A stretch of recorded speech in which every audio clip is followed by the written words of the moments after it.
Hello friends, अगर आप भी अपनी इंग्लिश को इम्प्रूव करना चाहते हो और इंग्लिश अच्छे से बोलना चाहते हो तो इस वीडियो को एंड तक ज़रूर देखना।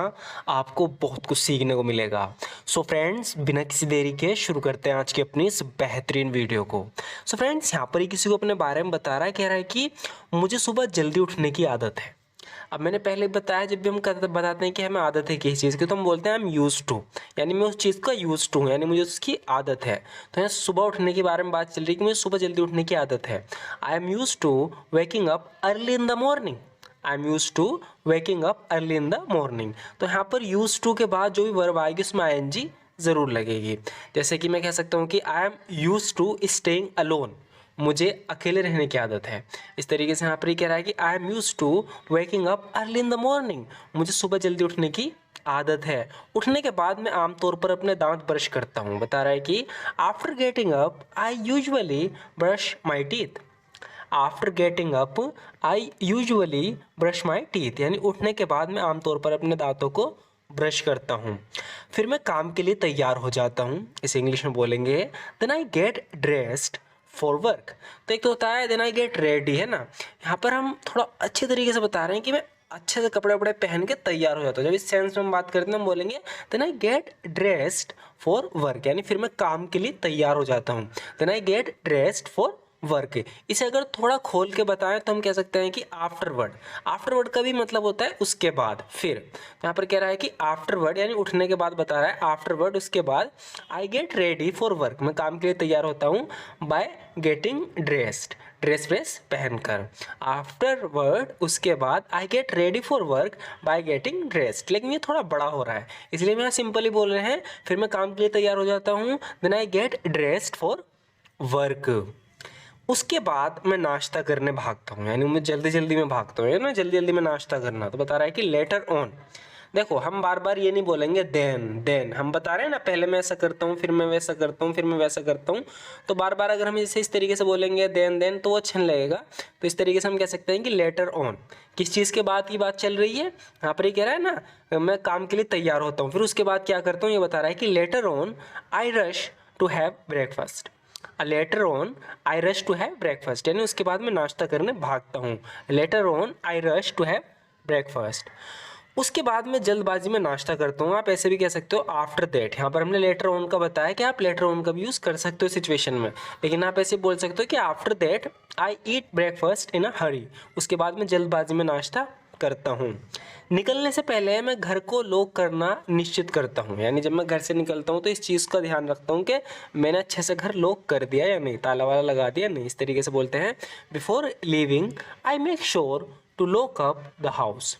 बिफोर लीविंग यानी निकलने से पहले, आई मेक श्योर मैं मेक श्योर करता हूँ, सुनिश्चित करता हूँ, to lock up the house के घर को पूरी तरीके से लॉक कर दूँ। फिर मैं बस पकड़ने के लिए बाहर निकलता हूँ। इंग्लिश में बोलेंगे then I head out to catch the bus. Head out यानी बाहर निकलना, है ना। लेफ्ट द हाउस भी बोल सकते हैं हम, then I left the house, फिर मैं घर से निकलता हूँ। लेकिन यहाँ पर हम बता रहे हैं कि then I head out to catch the bus, फिर मैं बस पकड़ने के लिए बाहर निकलता हूँ। रास्ते में से मैं कॉफ़ी ले लेता हूँ, यानी जब मैं घर से निकलता हूँ बस पकड़ने के लिए तो रास्ते में कॉफ़ी शॉप पड़ती होगी कोई, तो बता रहा है कि रास्ते में से मैं कॉफ़ी ले लेता हूँ। On the way I pick up a coffee या आई ग्रैब अ कॉफ़ी, इस तरीके से बोलते हैं हम ग्रैब का भी या पिकअप का यूज़ कर सकते हो। On the way I pick up a coffee, रास्ते में से मैं कॉफ़ी ले लेता हूँ। On the way I pick up a coffee.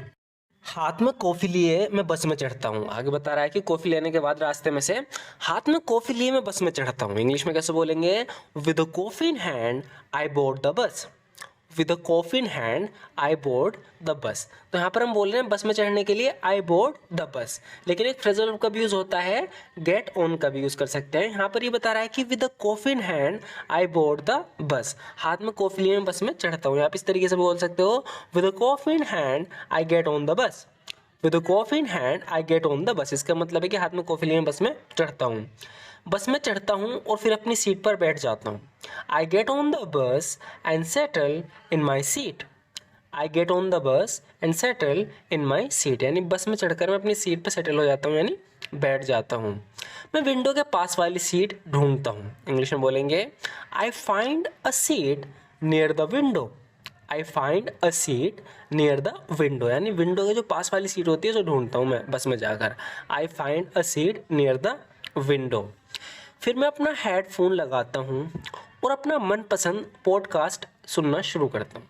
Podcast यहाँ पर मतलब कोई ऑडियो में जब किसी चीज़ पे हम डिस्कस करते हैं, तो यहाँ पर कोई पॉडकास्ट है एजुकेशनल जो है रेगुलर सुनता है, तो बता रहा है कि क्या करता है, सीट पर बैठ के बता रहा है कि then I plug in my headphone, जो अपना हेडफोन है उसे प्लग इन करते हुए यानी उसे लगा लेता हूँ, and start listening to my favourite podcast, और जो मेरा फेवरेट पॉडकास्ट है उसे सुनना शुरू कर देता हूँ।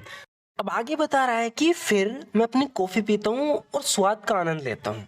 इसे इंग्लिश में हम बोलेंगे then I sip my coffee, यानी फिर मैं कॉफ़ी का घूंट भरता हूँ, then I sip my coffee and savour the test.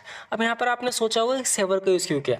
देखो, जब भी हम कॉफ़ी या किसी चीज़ को मज़े के साथ पीते हैं, इंजॉय करते हुए आराम आराम से, तो उसके लिए हम सेवर का यूज़ कर सकते हैं। तो यहाँ पर ये कह रहा है कि then I sip my coffee and savour the taste, फिर मैं अपनी कॉफ़ी का घूंट भरता हूँ यानी कॉफ़ी पीता हूँ और जो उसका टेस्ट है उसका मज़ा लेता हूँ। मैं बस में बैठा बैठा लोगों को बस से उतरते और चढ़ते देखता हूँ। अब ये बता रहा है कि जब मैं बस में बैठता हूँ तो मेरा ध्यान रहता है लोगों को देखते हुए कि वो उतरते और चढ़ते हैं बस में। तो देखो, बस से उतरने और चढ़ने के लिए हम फ्रेजल वर्ब को यूज़ करते हैं get on and get off. Get on का बस में चढ़ने के लिए, गेट ऑफ का बस से उतरने के लिए। तो यहाँ पर ही बता रहा है कि Y seated on the bus, यानी बस में बैठे हुए, Y seated on the bus I observe people getting on end of, मैं लोगों को उतरते चढ़ते देखता हूँ, getting on end of. While seated on the bus I observe people getting on end of, बस में बैठा मैं लोगों को उतरते चढ़ते देखता हूँ। आप ऐसे भी कह सकते हो कि I notice people getting on end of at various stops, यानी बार बार बस में जब हम बैठे रहते हैं स्टॉप आता है जहाँ पर बस रुकती है, तो हर स्टॉप पे कोई उतरता है कोई चढ़ता है। तो बता रहा है कि I notice people getting on end of at various stops, मैं बस में बैठा लोगों को बस से उतरते चढ़ते देखता हूँ। फिर बता रहा है कि फिर बस मेरे स्टॉप पर आती है, इंग्लिश में बोलेंगे then the bus pulls up to my stop, then the bus pulls up to my stop, जो बस होती है फिर वो पुल अप करती है मेरे स्टॉप पर, यानी जिस स्टॉप पर मैं उतरता हूँ उस स्टॉप पर आती है। Then the bus pulls up to my stop. बाहर निकलते समय मैं ड्राइवर को धन्यवाद देता हूँ, यानी जैसे मैं बाहर निकलता हूँ तो वहाँ मैं शुक्रिया बोलता हूँ, जो ड्राइवर होता है उसको धन्यवाद देता हूँ। I thank the driver as I exit, I thank the driver as I exit, यानी जैसे मैं एग्जिट करता हूँ, बाहर निकलता हूँ, तो मैं ड्राइवर को धन्यवाद देता हूँ। फिर मैं हलचल भरे फुटपाथ पर कदम रखता हूँ, then I step on to the bustling sidewalk, then I step on to the bustling sidewalk, फिर मैं हलचल भरे फुटपाथ पर कदम रखता हूँ और अपने वर्क प्लेस की तरफ चलना शुरू कर देता हूँ। And I start walking towards my work place,